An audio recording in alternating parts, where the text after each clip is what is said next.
Got a green light, baby. Baby, baby, you will see. Alright.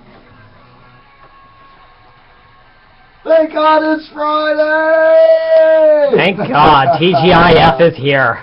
Alright, welcome to the show, folks. That's right, you got the American Adversaries Drive Time Prime Time Show coming to you once again as live as we can be on FM 105.5 and AM 660 The Answer, coming to you from the Mercury Free Broadcasting Studios. Don't forget, for the very best in Mercury Free dental care, call my dentist, Dr. James E. Hardy, at 407-678-3399.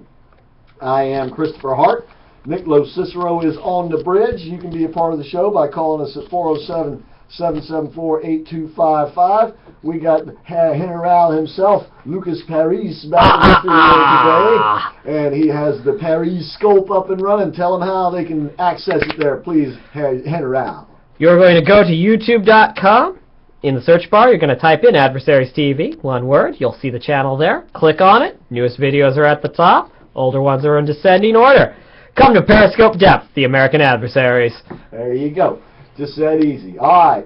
Got another big show lined up for you again here today. Dr. K is on his way. He's, they're wrapping up this semester out there to UCF, so he had to take care of some classroom duties here today. But as soon as he can make his way through traffic, he'll be back. He'll be in the studio with us. In the second hour of the show, we're going to visit once again with another one of our dear friends from the wrestling universe, and that'd be B. Brian Blair. He's going to come to us from Tampa, which is, of course, where he was a member of the Hillsborough County Commission. Saved that county $1 billion over 10 years. Not too shabby for a single county in Florida. Mm-hmm. All right, and of course, we'll take your phone calls at any time. We had a great time with the vetting questions last night, and actually the winner that we chose, and I must say it was very difficult, as it always is, but the one that we chose, we chose it kind of because it fit in with what's going on out there in San Bernardino, and it turns out to be much more prescient than we realized even at the time. Let me see, Fred, yeah, let me see, wait a minute. Yeah, Fred had the winning vetting question. It was, would you provide a wedding cake for a gay couple? And it goes right to the heart of the matter, because the question is, are you willing to come here and basically set aside your Islamic beliefs to assimilate into the United States of America? And that's really at the crux of the issue when you get down to vetting people, right? You want to know, are they going to be good Americans?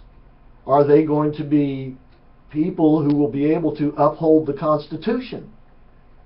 And we know that the Constitution, being founded on the Judeo-Christian heritage purposely by our Creator through our founding fathers who were aware of it,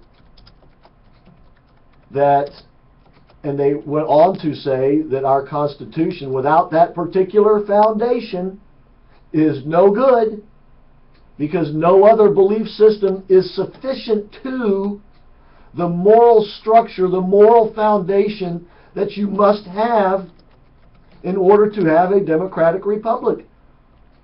If you do not have that foundation, you will be subject to tyranny, because that is at the heart of all other ideologies. All other ideologies. So, it turns out that there was a neighbor who had seen some very suspicious activity going on at this apartment, where this couple was putting together their arsenal. And we mentioned this on the show last night, that there were witnesses, neighbors who had seen these Middle Eastern appearing men coming and going from their apartment at night on a regular basis, and in particular here recently. And the neighbor took notice of it, thought it looked strange, thought it looked perhaps to him suspicious, that's my word, but did not do anything about it because he didn't want to be called a racist. He didn't want to be accused of profiling. And you want to know the sad fact of the matter? I hate to say it, but if he had called the San Bernardino Police Department with that complaint, he probably would have been called a racist and accused of profiling, or vice versa. Because that is the sad state of affairs that we now exist in this country. We are afraid to call this what it is: Islamic inspired terrorism. And because he didn't say or do anything, which perhaps could have thwarted this attack, maybe not. Certainly, it would have changed the outcome. I don't think that that's at all disputable. But because he didn't say anything, 22 people are dead and another, 14 wounded, injured. Wounded because this is a war. And they were attacked. And lo and behold, today, the FBI, begrudgingly, I think, and that's probably because of pressure they're getting from Loretta Lynch and Mr. Bo Jangles himself, Barry Obama. The FBI has said that they are, quote unquote, investigating this as a terrorist act, which I guess is a big step in the right direction. But come on, let's just say it for what it is. We now know the FBI has revealed that the woman who they don't want to show us her picture, and I think actually I was listening to Medved earlier, he may have the reason why. They probably don't have a picture of her, because when she came here, she was probably wearing the full burqa hijab and all that nonsense, right? And yet, these are the same people that let this woman in, who obviously has had terrorist training, okay? She knew what she was doing. This wasn't her first time to handle a gun. She obviously had commando training. And she got through the vetting process for what that it is. And this fool Obama wants us to think that he's going to mass vet 10,000 people, that we now know that women are capable of this, as if we didn't already know that. Oh yeah, gives you a lot of confidence, doesn't it? Well, it should not, and I'm sure it does not. And of course, they're going out of their way not to call this for what it is, and there are very few out there who are amongst the Republican candidates. Most of them are calling this for what it is. Hillary Clinton actually went a lot farther than Mr. Bojangles himself, but did not go as far as to say that it was Islamic terrorism. This is what it is. Why are we so afraid to say it? And to get back to the question, though, that we got, our winning question yesterday, would you provide a wedding cake for a gay couple? I was watching CNBC this morning, MSNBC. I usually wake up about 6 a.m. and I turn on the TV and start catching the news reports. And if it's a real boring news morning, I might actually slip off back to sleep for a half hour or so. But if there's something going on, I'll get up and I'll start making notes. Mm-hmm. And by the way, we got some big, huge, great poll numbers coming up later on in the show, and that should give you a hint as to who they are huge and great for. But they were talking about, of course, the Islamic-inspired terrorist attack yesterday. And oh, by the way, back to the woman real quick. I've got so much to say. I may be off in all different directions here today. Please bear with me. But the woman pledged allegiance, and I don't know what exactly that involves, but it was to Abu Bakr al-Baghdadi, the big cheese over there for the Islamic State.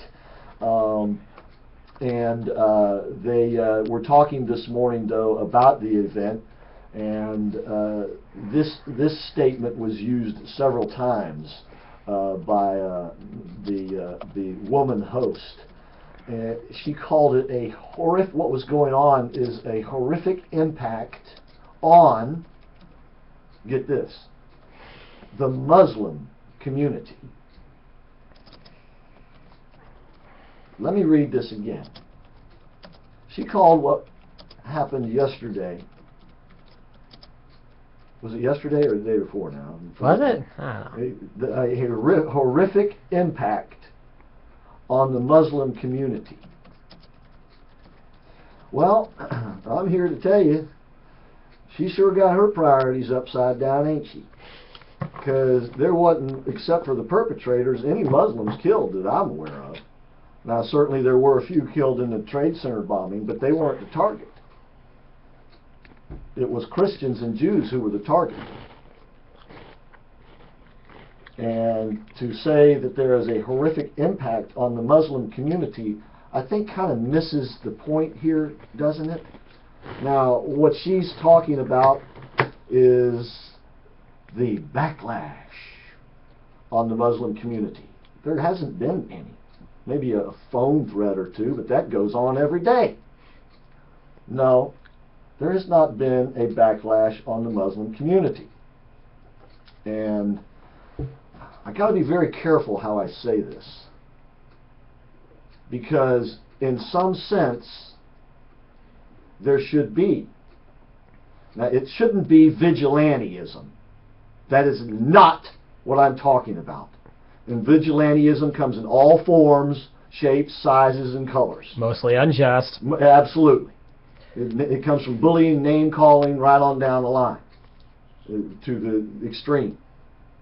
What I'm talking about is, as I was watching MSNBC this morning, they had a reporter go to the mosque where this guy hung out several times a week, evidently until recently, and like in the last couple of weeks. And she there sat on the floor, crossed her knees, sitting the proper way, and had the imam there. The imam, they call them imams, but I call them imams. Like yes ma'am, no ma'am. Well, the imam was sitting there, and he had on either side of him a couple of his lackeys, his assistants. And here's the way they work it. See, they got three on you, so they can, they kind of, it's like a sales pitch, right? And the sales pitch was that he was such a normal American. Why? This just couldn't be. Why? He had a regular job down at the service center there, and he had a wife now and a family and a child, and it was just the modern, everyday, average American. Now, the imam was sitting there, and he looked like he could have been right out of Osama bin Laden's lair. L-A-I-R. Having fun with that alliteration there, Chris. Yeah. He had the Muslim garb on, the hat, the beard and stuff, and his couple of lackeys were dressed in the same fashion, which is okay. But what it tells me is, to answer Fred's question, they would say, are you crazy? We'll never provide a wedding cake for a gay couple. We'll take that gay couple and cut their doggone heads off, or take them up on a 10-story building and shove them over the side like we do over here in the Middle East. That's what we do with gay couples. This guy, this Mr. Imam, is not at all assimilating into the United States culture. So do you think that he inspires any of his followers to assimilate? No! Part of the problem is that mosque. It should be shut down today. Yes, there should be some impact here.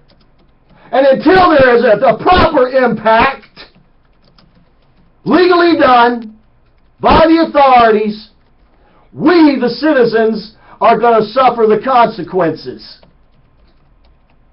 Shut that mosque down, shut that imam up, and send him the hell out of this country. He obviously does not want to be an American. So we don't need his kind around. Thank you very much.